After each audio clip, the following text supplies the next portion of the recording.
समुद्र मंथन कथा।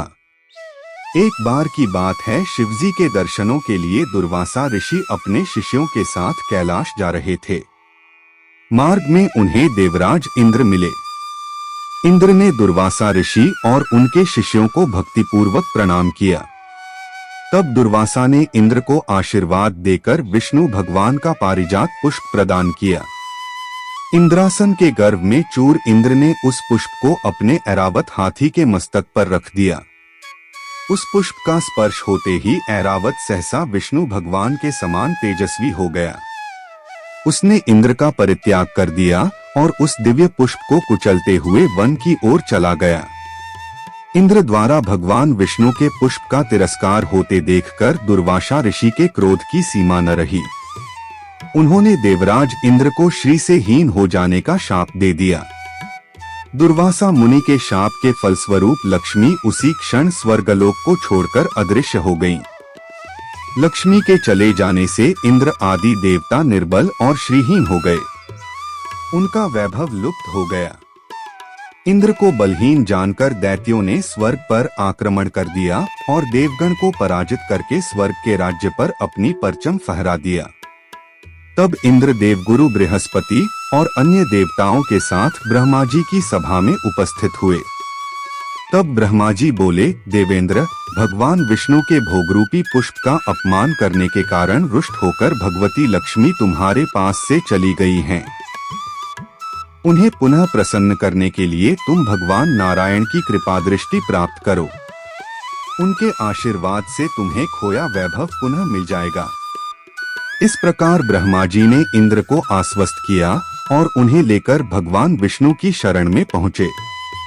वहां परब्रह्म भगवान विष्णु भगवती लक्ष्मी के साथ विराजमान थे। देवगण भगवान विष्णु की स्तुति करते हुए बोले, भगवान, आपके श्री चरणों में हमारा बारंबार प्रणाम। भगवान, हम सब जिस उद्देश्य से आपकी शरण में आए हैं, कृपा करके आप उसे पूरा कीजिए।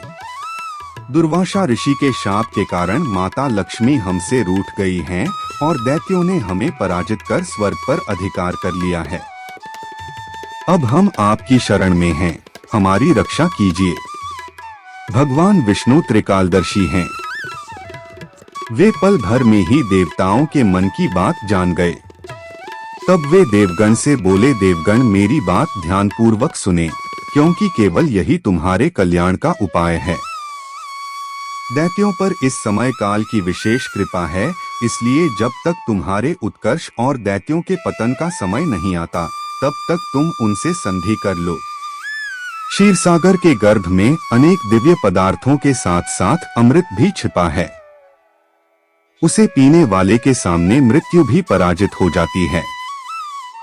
इसके लिए तुम्हें समुद्र मंथन करना होगा। यह कार्य अत्यंत दुष्कर है, अतः इस कार्य में दैत्यों से सहायता लो। कूटनीति भी यही कहती है कि आवश्यकता पड़ने पर शत्रुओं को भी मित्र बना लेना चाहिए। तत्पश्चात अमृत पीकर अमर हो जाओ।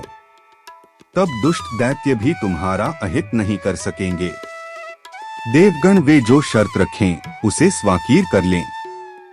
यह बात याद रखें कि शांति से सभी कार्य बन जाते हैं, क्रोध करने से कुछ नहीं होता।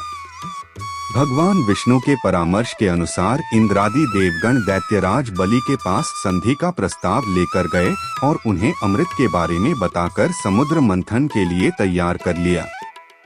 समुद्र मंथन के लिए समुद्र में मंदराचल को स्थापित कर वासुकी नाग को रस्सी बनाया गया। तत्पश्चात दोनों पक्ष अमृत प्राप्ति के लिए समुद्र मंथन करने लगे।